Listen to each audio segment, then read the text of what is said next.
The artifact was later sent to the Cairo Museum, where authorities placed it alongside several other bird figurines. The model sat largely unnoticed until 1969, when Egyptologist Dr. Khalil Massiah was examining the bird collection and noticed that there was something very different about the Saqqara bird. It's interesting because on one hand, clearly it should look like a bird because it has eyes and it has a typical nose of a bird. On the other hand, the wings are clearly not bird wings. To the middle of the rump, you see that the wing is a bit thicker.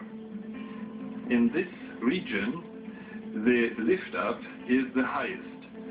The whole thing becomes thinner to the end of the wings, and those wings are modeled down. And this is a very modern aerodynamic design.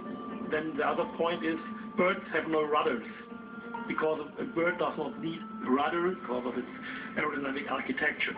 And so there is the idea that they are not representing birds, but flying machines or aircraft.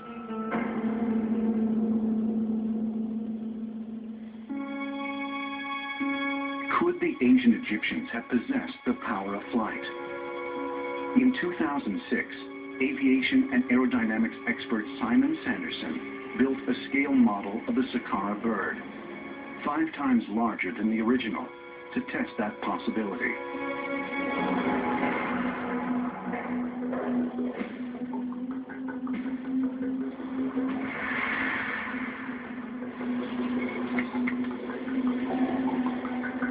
Running at a constant speed, slowly increasing the angle of attack, and then measuring the forces which it's producing. That way we can learn about its flight characteristics.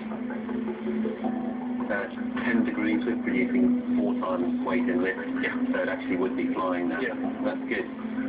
Test shows the Saqqara bird is a highly developed glider. And this is the design we use today. During the Sanderson tests, it was discovered that the only thing preventing the Saqqara bird from achieving flight was the lack of a rear stabilizing rudder or elevator needed to maintain balance. Is it possible that the Saqqara bird ever possessed this critical component?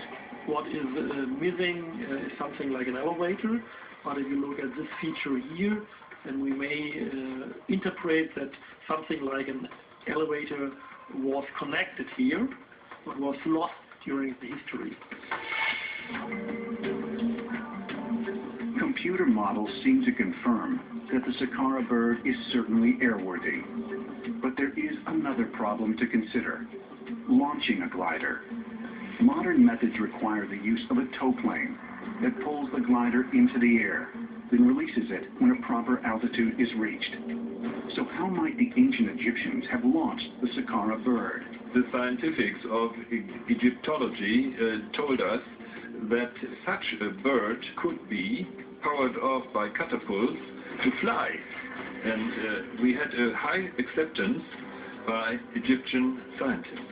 The idea of using a catapult does have a contemporary parallel.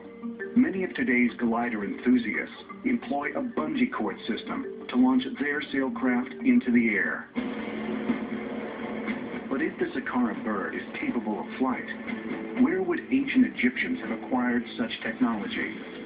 I think that people in ancient times were visited by beings coming not from this earth, and they gave us culture and scientific technology to improve our life on earth, coming from the primitive to a higher developed culture.